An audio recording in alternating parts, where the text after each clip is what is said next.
All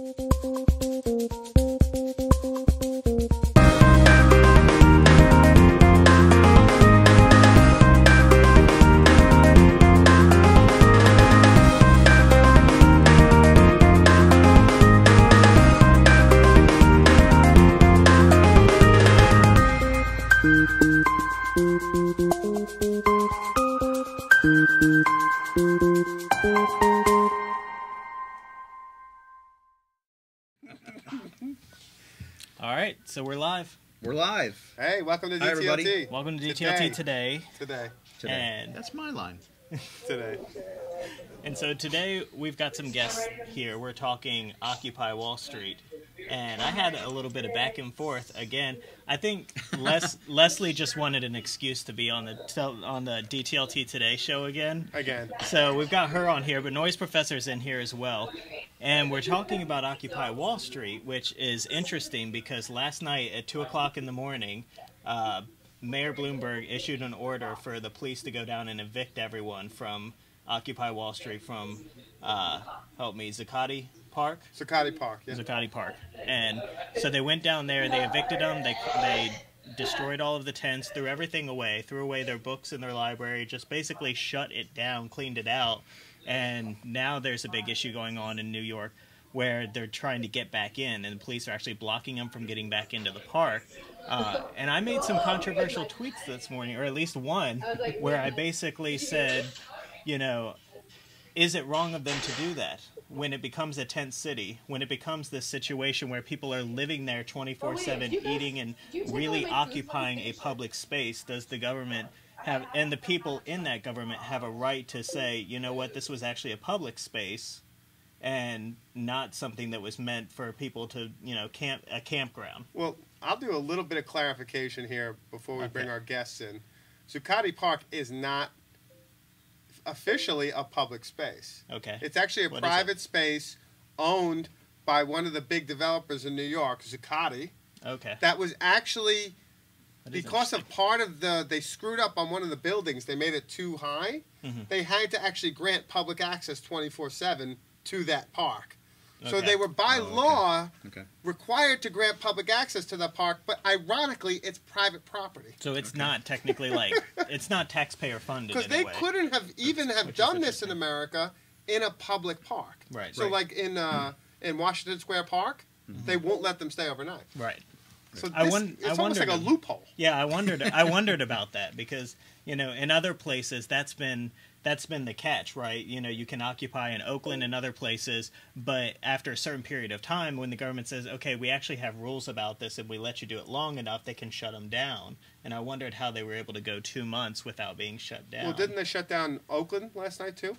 Oakland was shut down a while ago. A lot of them there have been some recent ones. The one question that it raises is whether this one is going to cause more people to shut down now. Are more mayors of different cities going to feel empowered by, you know, it's done in New York, now can we shut down these other places? It's just funny when you say Mayor Bloomberg. Mayor Bloomberg, the billionaire Mayor Bloomberg, that one, that's right. He shut it down. Sure. Because the people are so concerned, especially him. He's probably feeling it monetarily. I can really relate to Bloomberg. Okay. Yeah, I think most people can. Well, here's the three-term scumbag us New York in fucking the 1% mayor. here. Okay, so another question of mine then is, what, how much has this cost the taxpayers of New York? Does anyone know, like, how much the police enforcement and the sanitation, how much has it cost the taxpayers? How much does freedom cost the government? I'm playing devil's advocate today. How much did the Iraq war cost us? I recognize that. I'm playing devil's advocate here, so. Okay, but what's your point? My point is that I feel, and I said this on Twitter this morning, that I feel like the ideals of the Occupy movement have been superseded by the people who are occupying that space. And at this point, there are people there, a large majority of those people, who feel that it's more important to camp out in a space than to actually push forward a real agenda of some kind, whatever that be. I don't feel like they're reaching a goal of any kind. And so I feel like, you know, at some point that balance flipped. And after that balance flipped, I'm all for, you know, the right to assemble and the right to protest and everything. But at some point that balance flipped, and at that point I felt, okay, they have the right to shut it down. I'm actually surprised that didn't happen maybe a month ago. This reminds, I was reminded of the Bonus Army. You remember the story of the Bonus Army? No. And there was a couple of these, and this is a United States thing only, but it happened a few times after the wars, after the various wars. And I think the Spanish-American War was like one of the first ones where they delayed payments to the soldiers, and the soldiers were saying, all right, so where's our money? And then they occupied these places until they got their money, and it happened again after World War I and World War II. And the government basically came in and swept them out, swept the tents out, and got rid of that kind of stuff. And, this is a situation, for me, it comes down to kind of, and it may be wishy-washy to some extent, but it comes down to the point where does the Occupy Wall Street kind of have more people on their side versus when do they start losing any kind of sympathy that they have?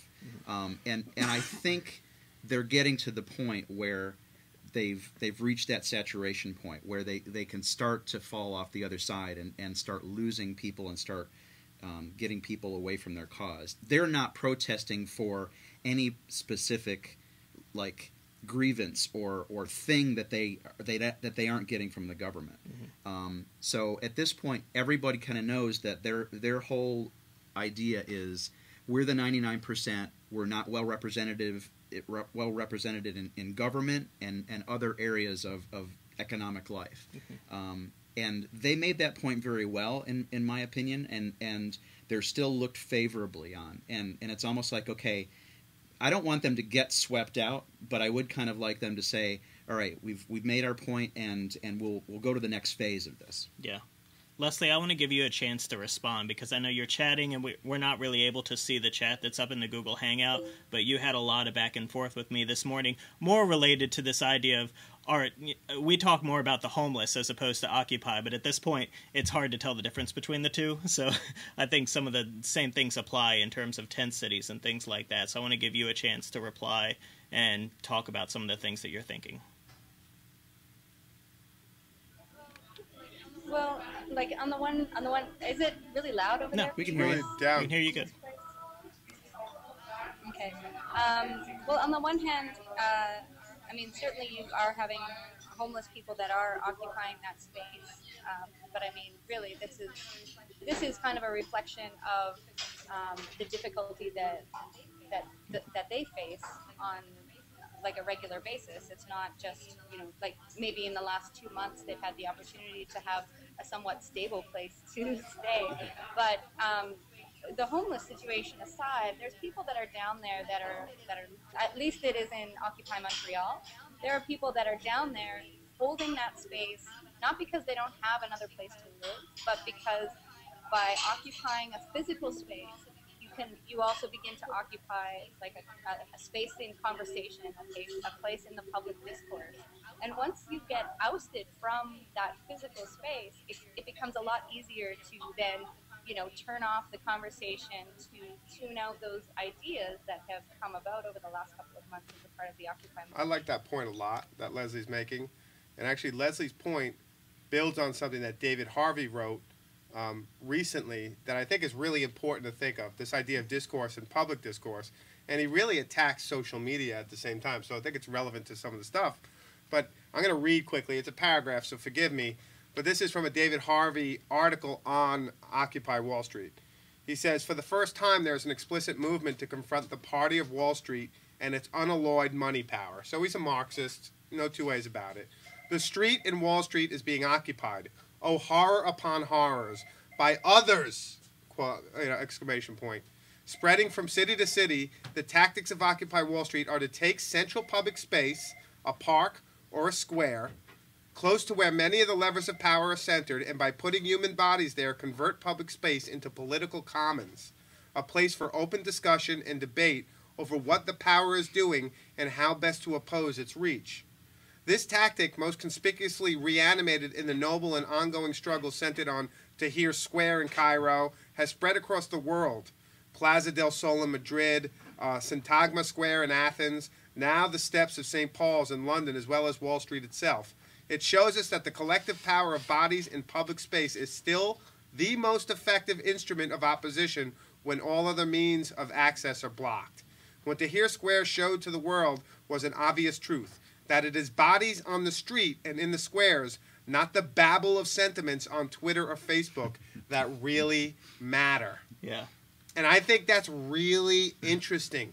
Yeah. And it's a really powerful frame. Okay, and so what I would say is bodies on the street can happen in one singular day. It can happen in one weekend of protest. At this point, we've seen 2 months, and it's less bodies on the street and more massive amounts of tents stuck into a park. Like, if you look... I mean, there's almost like this argument going on about cleanliness. Like, we need to clean everything. I mean, it's like, really? I've heard... It's this weird idea of cleanliness and control that's coming through, rather than anything about the body politic that's on the street and what they're on the street for. And here's, I've heard that there are some Occupy places that are just as clean as can be, and others where they had real problems with it. So I think that depends on what city you're in and the people behind the movement. But as a whole, I think the movement has been careful about making it a safe, clean environment, no alcohol, no drugs. So they did good in that respect. My thing is not so much in terms of cleanliness of the space, but where does the rest of the public... Okay, so they say that they're the 99%, but in realistic terms, the rest of the public gets no say in that. So you decide that you get to occupy a public park or space, and you're using it for your political means. So no longer do I get to walk my dog there. No longer do I get to take my child there and enjoy, walking along the road there. You've occupied that space. I am okay with that as a means of assembly, as a means of sending out a message. I'm not okay with you setting up a tent and redefining that space itself.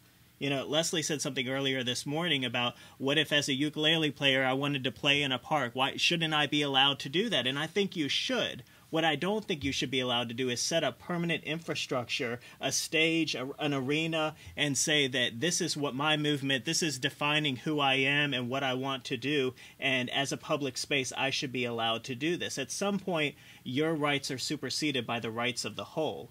And I'm not so sure at this point that the rights of the people in the Occupy movement are aligned, or that the goals of the Occupy movement are aligned with the goals of the public people. Now, maybe Zuccati Park is not the same in that respect as some other places, where you say that, like, maybe it's just a park that's owned by a private institution, but just this idea that you can take this, realistically, a public space, and in some cases some really beautiful spaces, some public parks and areas that were meant for one purpose, and redefine the meaning and reason for them on an ongoing basis for 2 months or more.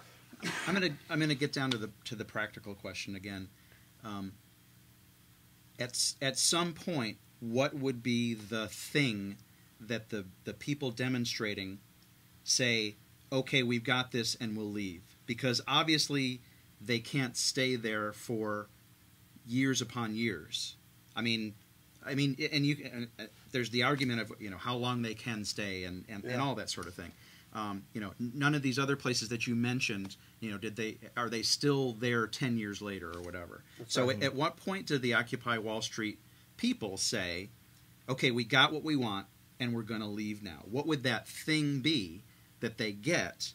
Is it we just had elections during this period.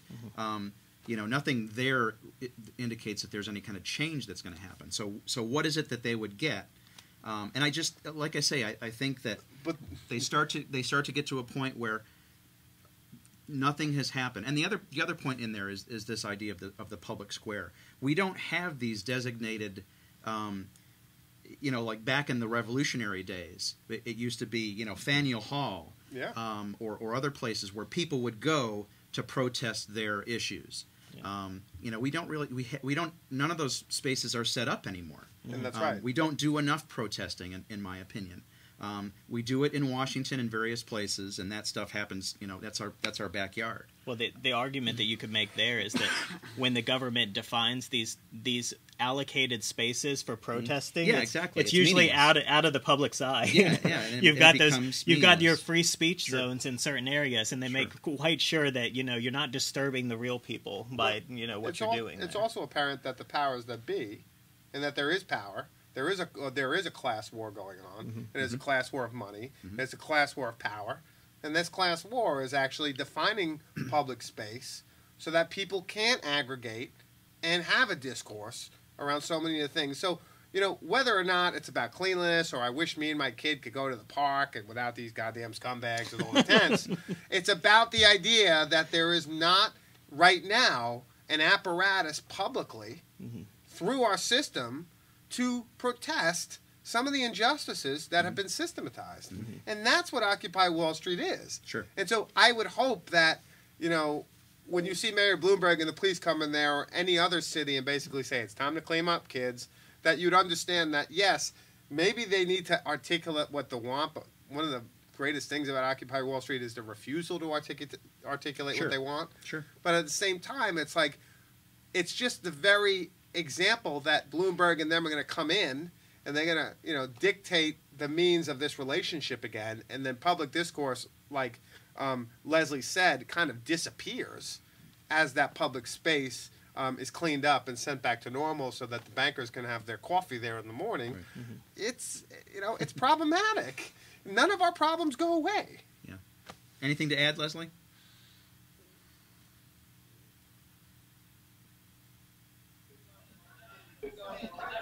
Sorry, I'm trying to come in when there's not conversation. Please, That's by all means, jump in. Well, one of the things that I'm wondering is, like, Tim, don't you like going camping at all? Like, do you have something against tents, like, on a fundamental level? Because, and really, one of the things that we're talking about is we're kind of arguing this aesthetic over, you know, kind of debating some of the really glaring injustices that we have built into our system. And like, if a public park, for me, if it's being taken over by, you know, people who are willing to sleep, I mean, it's starting to get really cold here. And even the first weekend of Occupy Montreal, it was a blustery, bitter, cold weekend. But there were people out there setting up their tents and staking them down and you know, investing their own bodies into this, you know, into this movement, right? And like, I don't know, I guess that because people aren't actually restricting you from using the park, it is being used in a different way, true. I don't know about New York, but in Montreal there are lots of other parks that people could go to that are not, like, actually there's like another park that's just down the block from the Square Victoria, or People's Place as it's now being called. But yeah, I don't know, it just seems, it seems like nobody's hurting anyone down there. And so why don't we allow them to continue to be there? And in terms of the ukulele thing, right, like, there are people who don't like ukulele. It's an aesthetic right? thing. But there are people that their aesthetic is not, you know, is not ukulele friendly. And so then I become, you know, I have to be wary about where I'm sharing, you know, my own expression of myself in a public space as well, right? Like, I don't know. I hate camping, but I'll try not to have that flavor my opinions of tents too much. Yeah, you know, I mean, from the pictures that I've seen from New York City, your argument in terms of there are other parks available, I guess that's okay, except for the logistical aspect of, if it's okay for Occupy Wall Street to take this park, is it okay for this political movement to take this one? Is it okay for this nonprofit to own this other park and do their thing here, and everybody sets up tents? You know, here's when I talk to people, especially, like, you know, conservative people who aren't, for whatever reason, fans of this movement, and that blows my mind too, because it's sort of like they're out there fighting for your free speech rights, and why wouldn't you support a movement like that, meanwhile talking about these Tea Party aspects of fighting the government and go back to the basics and that kind of thing. So there's that weird dichotomy there. But I talk to people that are conservatives about that, and they go, oh, those stupid Occupy Wall Street people, why won't they just go away? And when you question them about it, I think if it had just been this weekend thing, where, you know, there was this massive amount of protests, huge numbers, clearly, happened all over the world. And it didn't happen that way. It's sort of been this rollout thing as other people have been inspired by it, which is great as well. But I feel like if it had just been that short period of time, then people would have gone, I see what they're saying. And like you said, what's the next step? It hasn't been that way. It's been 2 months. And at some point, you either decide that you're going to fight for the right for that to remain a public space, and you're going to build structures around it or something.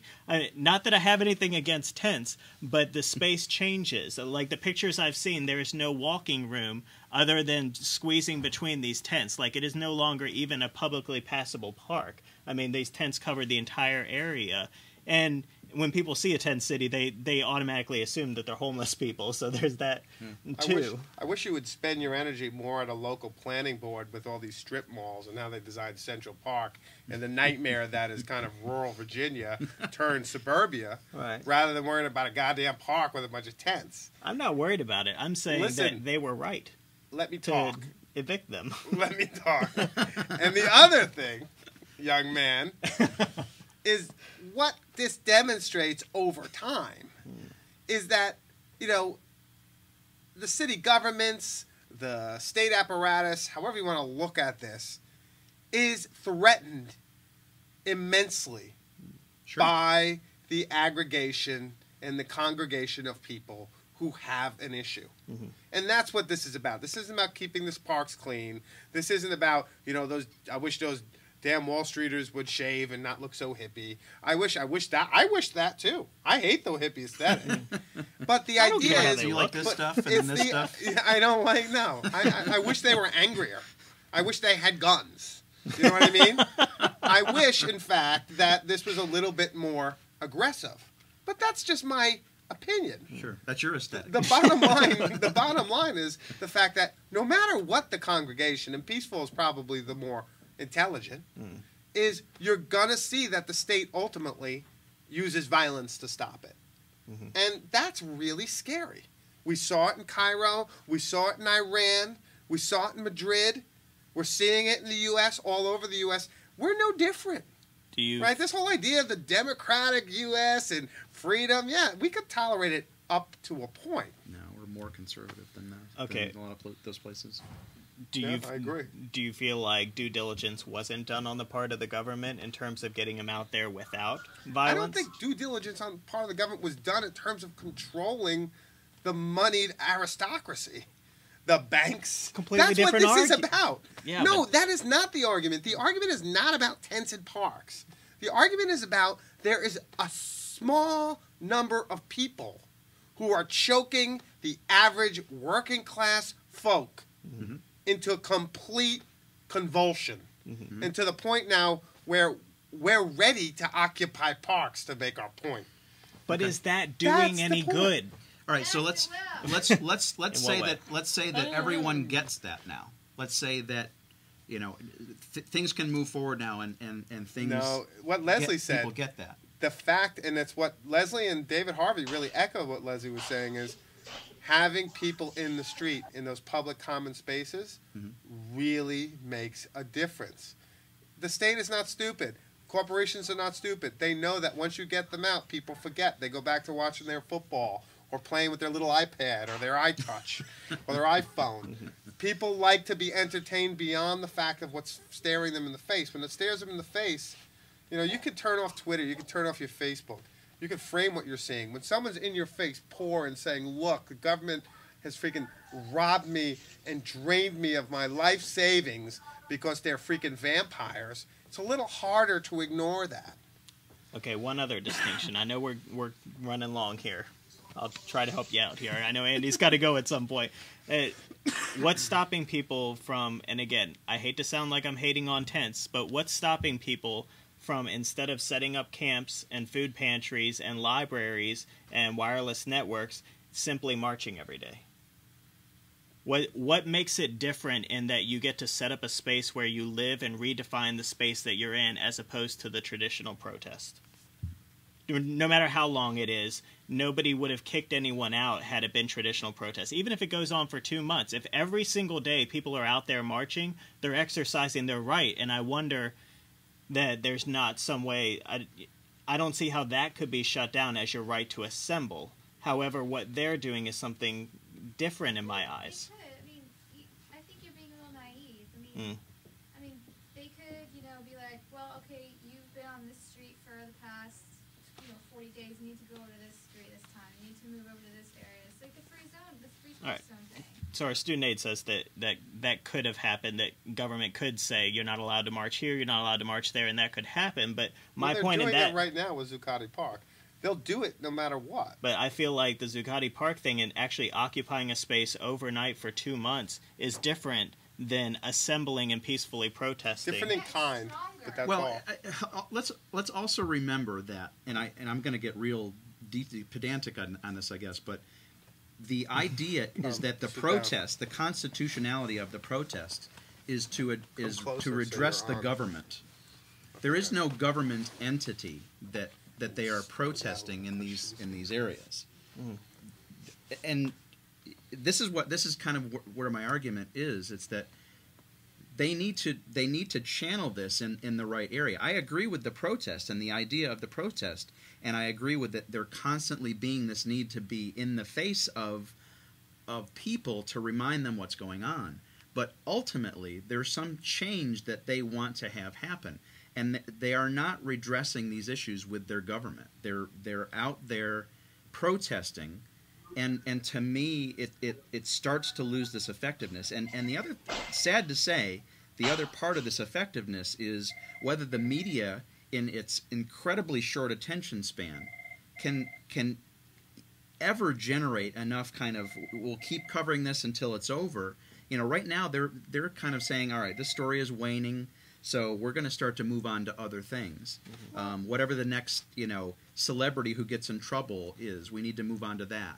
That story is more important. I think part of the problem is that, we have so little trust in our government. Like, I think I would have more of an effect on things that are going on if I were to go out and join the movement rather than petition my representative, because I feel like they're not in tune with the things that, that I want to have happen, that it is more effective for me to just go out and be like, screw this, I just need to be out in the streets where the people are. See, I disagree. I believe that if all the people who are protesting would write their congressman and say, look, I am not going to vote for you unless you start to put into action some of these things that we're talking about. Start looking at the corporations, changing the tax code to address loopholes. They talked about, and just this past Sunday on the 60 Minutes broadcast, they talked about bills that have been introduced by a couple of congressmen and some of them who have left office, basically not allowing representatives to have their own version of insider trading. Because congressmen are they're neglected. What's the word? They're exempt from any kind of insider trading laws. They are able to, whatever information they get in committees or other situations, they are able to go out and make trades on stock trades without having insider information laws apply to them. So things like that, if they would say, look, we want you to vote for these types of laws, I think that makes more of a difference. It's a slower kind of fixing of this, but after all, it is 99% versus 1%. If everyone got together and voted and changed some of these issues and said, these are the types of laws that we want you to create, that's going to be the change that happens that makes a difference. We have to wrap this up. However, Leslie, I want to give you the final word. There you go. So if you can wrap up everything that we've said and make us all happy in the process, I'd appreciate that. But tell me what you're thinking. Wow, thanks, Tim, for giving me the final word on that. I think that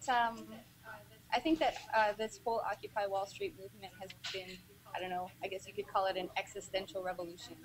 At least that's how I've approached the idea for myself. Is, in what ways can I change my own life? Right? Like, I'm not down there living in the park, but whenever I'm in the area, I take food down and I share a meal with someone.